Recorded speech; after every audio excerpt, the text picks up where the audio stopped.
ನಮಸ್ಕಾರ ರೈತ ಬಂಧುಗಳೇ, ನಾವು ಶಿವರಾಜ್ ನೆಲ್ಲೂರ್. ನಾವು ಬಾರಿ ನಿಮ್ಮನ್ನು ಸಂದರ್ಶಿಸಲು ಪ್ರಯತ್ನಿಸುತ್ತಿದ್ದೇವೆ, ಏಕೆಂದರೆ ನಾವು ಸಾವಯವ ರೀತಿಯಲ್ಲಿ ನಮ್ಮನ್ನು ಪರಿಚಯಿಸುತ್ತಿದ್ದೇವೆ. ಇದಕ್ಕೆ ಮೂಲ ಕಾರಣ ಏನೆಂದರೆ ನಾವು ಬಳಸುತ್ತಿರುವ ಸಾವಯವ ಗೊಬ್ಬರದ ಪರಿಣಾಮವಾಗಿ ಈ ರೀತಿ ಗಿಡಗಳನ್ನು ಫಲಸಾಗಿ ಹೆಚ್ಚಾಗಿ ಕಾಯಿ ಸಂಖ್ಯೆ ಹೆಚ್ಚಾಗಿ ಬೆಳೆದಿರುವುದೇ ಮುಖ್ಯ ಕಾರಣ. ಆದ ಕಾರಣ ಎಲ್ಲ ರೈತರು ಕೆಮಿಕಲನ್ನು ಮುಕ್ತ ಮಾಡಿ ಸಾವಯವ ಕಡೆ ಮುಖ ಮಾಡಿ ಭೂಮಿ ಫಲವತ್ತತೆಯನ್ನು ಹೆಚ್ಚಿಸಿ.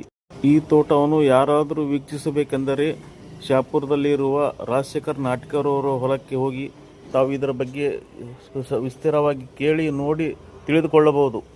ತಾವು ನೋಡಬಹುದು ಈ ಗಿಡದಲ್ಲಿ ಎಷ್ಟು ಫಲ ಹೆಚ್ಚಾಗಿದೆ ಎಂದರೆ ಕಾಯಿ ಸಂಖ್ಯೆ ನಾವು ತಿಳಿದುಕೊಳ್ಳೋದು ಮಿನಿಮಮ್ 400ರಿಂದ 500 ತನಕ ಕಾಯಿ ಸಂಖ್ಯೆ ಹೆಚ್ಚಾಗಿ ಕಾಣಬಹುದು ಈ ಗಿಡದಲ್ಲಿ.